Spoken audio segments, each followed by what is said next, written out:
Bonjour, shalom peuple de Dieu. J'espère que tu vas bien. Moi, par la grâce de notre Seigneur, je vais bien.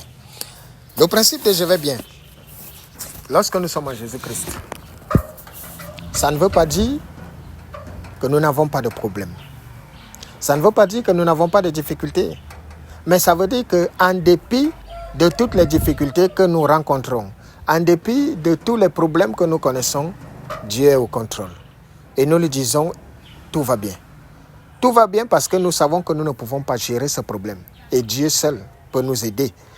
Lorsque nous nous retrouvons dans une situation, nous n'avons pas la capacité de changer quelque chose. Seul Dieu a le dernier mot dans une vie. Alors tout va bien. Et je te souhaite toujours, tout va bien. 2026, tout va bien. En Jésus-Christ. Alors aujourd'hui, nous allons entrer dans le livre de la Genèse afin de comprendre. Dans le livre de Genèse 44, 37 à 44. Genèse 41, 37 à 44. En voici la teneur. Ces paroles plurent à Pharaon et à tous ses serviteurs. Et Pharaon dit à ses serviteurs, trouverons-nous un homme comme celui-ci ayant en lui l'esprit de Dieu? Et Pharaon dit à Joseph, puisque Dieu t'a fait connaître toutes ces choses, il n'y a personne qui soit aussi intelligent et aussi sage que toi. Je t'établis sur ma maison. Et tout mon peuple obéira à tes ordres. Le trône seul m'élèvera au-dessus de toi. Pharaon dit à Joseph, vois, je te donne le commandement de tout le pays d'Égypte. Pharaon ôta son anneau de la main et le mit à la main de Joseph. Il le revêtit d'habits de fin lin et lui mit un collier d'or au cou. Il le fit monter sur le char qui suivait le sien et l'on criait devant lui à genoux. C'est ainsi que Pharaon lui donna le commandement de tout le pays d'Égypte. Il dit encore à Joseph, je suis Pharaon, et sans toi personne ne lèvera la main ni le pied dans tout le pays d'Égypte. Amen. Joseph, c'est l'histoire de Joseph. Qui ne connaît pas Joseph ici? Même les païens, même ceux qui ne lisent pas la Bible, connaissent Joseph. J'ai suivi un homme dire une fois, en se plaignant, il disait, moi je sais que je suis le Joseph de ma famille. Et je lui ai demandé, pourquoi es-tu le Joseph de ta famille? Il m'a dit, c'est moi qu'on veut sacrifier, c'est moi qu'on veut toujours lapider, mais je suis celui par qui la bénédiction entrera dans ma famille. Je lui ai dit, gloire à Dieu, si tu sais que tu es Joseph de ta famille. Joseph, vous voyez ce que Dieu peut faire dans la vie d'un homme? Est-ce que tu vois ce que Dieu peut accomplir dans ta vie? Il se retrouve dans un puits. Il échappe d'abord à la mort, préméditée par ses frères. Il se retrouve à un puits. Et après du puits, il se retrouve vendu comme esclave. Il se retrouve comme esclave dans la maison de Potiphar, un intendant du pharaon d'Égypte, lui qui est un hébreu. De là, il se retrouve en prison. De la prison, il se retrouve pharaon. Parce que Pharaon, qui est un Égyptien, lui a donné l'intendance, lui a donné le royaume et il a déclaré que la seule chose qui le distinguera, ce n'est que le siège. C'est-à-dire, ce n'est que quand il s'assoit comme Pharaon, c'est la seule chose. Vous voyez ce que Dieu peut accomplir dans la vie d'un homme? Mais quand tu écoutes ça ou quand tu lis ça, tu te dis que ça s'est passé en un laps de 2 ans. Ça s'est passé en un laps de 3 ans, c'est-à-dire, ça s'est passé en un laps d'1 an.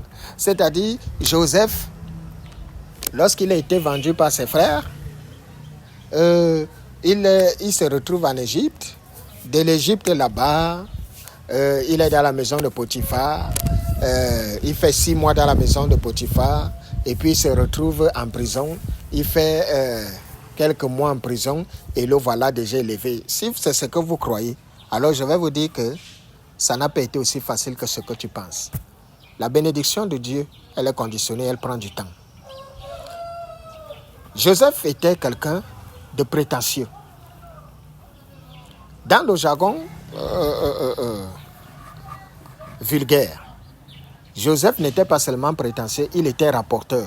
Ça veut dire quoi? Ça veut dire que, comme on dit chez nous, il aimait le commérage. Quand ses frères se rassemblaient, par exemple, quand Jacob avait confié des tâches à ses enfants. Et vous savez, il y a des moments, des enfants, quand les parents leur confient des tâches, ils vont bouder, chacun va parler là-bas, ils sont fâchés. Joseph, lui, il venait se placer là pour écouter ce que ses frères disaient et il allait toujours rapporter ça à son père. Ce qui a fait que la récompense du commérage de Joseph lui a valu une robe multicolore pour ses loyaux services. Et c'est ça qui a même une fois encore attisé la colère de ses frères. Joseph était dans la prétention parce que les songes qu'il faisait, il comprenait lui-même ce que ça voulait dire. Alors il croyait que ça allait être si facile. Mais cependant, la désillusion. Lui qui savait dans sa tête que Dieu lui a montré comment ses frères se prosternent et tout ça, il se retrouve esclave. Et quand il est esclave, Joseph a une chose dans le cœur. Il a la haine contre ses frères. De la haine, il se retrouve en prison. Quand il est en prison, la seule chose que Joseph avait, il avait la colère. Il en voulait à ses frères. Ce qui a mené Joseph à faire 12 années en prison. 12 longues années. Pourquoi? Parce qu'il n'avait pas encore compris que ce ne sont pas ses frères qui l'ont envoyé là-bas, mais c'est Dieu. Et qu'il n'était pas prêt, il fallait qu'il soit brisé. Et le jour et la période où il a été brisé, quand il a renoncé à la colère, quand il a libéré son cœur, quand il a décidé de passer à autre chose, Dieu l'a sorti de prison et Dieu l'a élevé le même jour au grade de Pharaon. Mais ça a pris du temps. Mais ça a été douloureux. Alors, je viens ici pour te dire quelque chose en te disant, si tu crois que Joseph est le fils béni des enfants de Jacob, alors tu as mal compris, ou tu ignores peut-être, ou tu ne connais pas la différence qui existe entre l'élévation et la bénédiction. Joseph n'est pas l'enfant béni de Jacob. Joseph est l'enfant par qui l'élévation est entrée dans la famille de Jacob. Pourquoi? Parce que Dieu a choisi Joseph pour apporter l'élévation. Parce que sachez que si les Israéliens se retrouvent en Égypte, c'est grâce à Joseph. Lorsque la famine est arrivée, Joseph avait fait déporter toute sa famille pour qu'il vienne en Égypte parce qu'il est déjà pharaon d'Égypte. Et Jacob, toute la famille, ils étaient 71 personnes. Ils ont quitté Canaan, ils sont entrés en Égypte. Et ils étaient bien servis, bien traités. Tant que Joseph était là, c'est l'élévation. Mais maintenant, des 12 fils de Jacob, ce n'est pas celui-là, ce n'est pas Joseph sur lequel tu dois t'appuyer. Joseph est celui qui apporte l'élévation et tu dois donc nuancer aujourd'hui, tu dois commencer à faire le distinguo entre l'élévation et la bénédiction. L'enfant qui est béni dans la maison de Jacob, c'est Judas. C'est celui-là que Dieu a béni. Et vous allez donc comprendre pourquoi il y a bénédiction et il y a élévation. Lorsqu'on parle d'une élévation, l'élévation n'est pas et ne concerne pas toute une génération. L'élévation concerne un seul individu. Quand vous voyez par exemple dans une famille, il y a un grand homme, vous allez constater que s'il y a peut-être un ministre dans une famille, il est difficile de trouver 2 ou 3 ministres dans la même famille. Le ministre, le DG ou quoi que ce soit, c'est celui qui a l'élévation. Et par lui donc, il va permettre à ce que si c'est quelqu'un qui a l'amour de Dieu, il va aussi permettre à ce que la famille se retrouve à un certain niveau. Mais ce n'est pas la bénédiction, c'est l'élévation. Parce que l'élévation, après lui, son enfant n'est pas obligé ou son élévation ne découle pas automatiquement sur ses enfants. D'où on assiste souvent à un phénomène où vous pourrez avoir un papa qui était un homme élevé, qui avait un grade élevé dans un pays, mais après lui, les enfants ne sont pas ce que leur père a été. Ça, c'est l'élévation. D'ailleurs, ça s'est vu avec Joseph. Joseph a été un homme élevé dans la maison de Pharaon en Égypte. Mais qui connaît? Beaucoup de personnes ne savent même pas. Ephraïm et Manassé, les 2 enfants de Joseph. Est-ce que vous entendez parler qu'ils ont suivi ou qu'ils ont impacté? Le peuple disait non, ils ont été aussi là comme des serviteurs, comme des sacrificateurs. Mais celui qui est l'homme de la bénédiction, qui a impacté c'est Judas. Et c'est quoi donc la bénédiction? La bénédiction, c'est pas la bénédiction qu'une famille se stabilise. Ce n'est pas par l'élévation. Et la bénédiction ne concerne pas un individu. Quand vous êtes béni, Dieu ne bénit pas qu'une personne, il bénit une descendance. D'où il a dit, je bénis toi et ta descendance. C'est la bénédiction. Mais je peux t'élever toi seul, sans que ça ne découle sur tes enfants. Alors, je voudrais que tu saches aujourd'hui que tu dois nuancer à partir des deux éléments. Joseph, l'homme de l'élévation, dans la maison de Judas, dans la maison de Jacob. Judas, l'homme de la bénédiction. Pourquoi? Parce que Judas est le grand-père de David. David est le grand-père de Joseph, l'époux de Marie. Et Marie a la grâce. Parce que si Marie a été choisie, ce n'est pas parce que Marie est une vierge spéciale. Si Marie a été choisie, ce n'est pas parce qu'elle était une vierge pieuse. C'est pour ça que lorsque l'ange Gabriel se manifeste à Marie, il lui dit « Je te salue Marie, pleine de grâce ». La grâce de Marie lui vient de son époux Joseph, qui est le descendant de David. Et David qui est le petit-fils de Judas.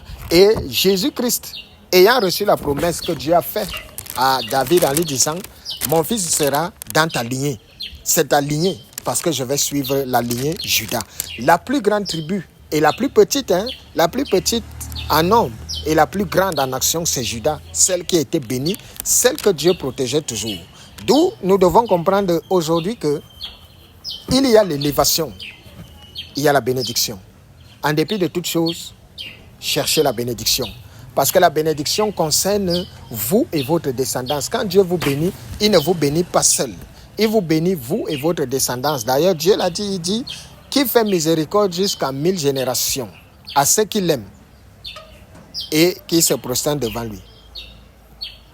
Il fait miséricorde. Alors, Joseph, lui, il a été élevé dans la maison d'Israël, dans la maison de Jacob. Ça a été sa mission. Il était celui par qui Jacob devait sortir de la Canaan. Mais Judas est celui par qui Dieu a travaillé, Dieu a agi. D'où tu dois comprendre qu'il y a une différence entre être béni et être élevé. Pour cela donc je te dis, aujourd'hui, quand tu dois parler de quelqu'un qui est ou qui a impacté dans la maison de Jacob, généralement tout le monde l'oublie souvent, mais c'est Judas. C'est Judas qu'on doit prêcher parce que même lorsque Jacob était en train de bénir ses enfants, vous allez vous rendre compte que celui qui a reçu la bénédiction, celui qui a reçu la plus grande bénédiction, c'est Judas. C'est Judas qui est le symbole que beaucoup ne voient pas, que beaucoup ne prêchent pas. Mais pourtant, la bénédiction est très importante dans la vie de tout être humain. Soyez bénis parce que vous pourrez être élevé. L'élévation va vous concerner vous. Mais ça ne peut pas concerner votre enfant. Mais vous êtes bénis, votre bénédiction concernera vous et vos enfants. Et dans la bénédiction même, vous trouvez aussi l'élévation. Mais pour que tu saches que s'il faut choisir quelque chose quand vous êtes devant la présence de Dieu, sauf si vous êtes égoïste, mais choisissez d'être béni par Dieu. Parce que quand vous êtes béni, c'est à partir de vous qu'une grande nation se forme. C'est à partir de vous que l'histoire s'écrit et ça ne se limite pas qu'à vous. Ça descend sur vous jusqu'à la 4000e génération. Cependant, lorsque vous êtes élevé, votre élévation vous concerne. Vous pourrez être roi, vous pourrez être chef.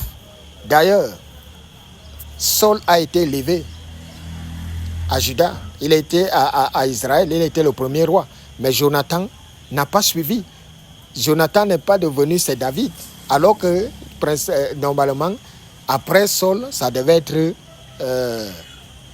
Jonathan, son fils. Mais Dieu a transféré l'élévation. Pourquoi? Parce qu'il y avait un homme qui avait la bénédiction, David. Et il lui a donné aussi l'élévation.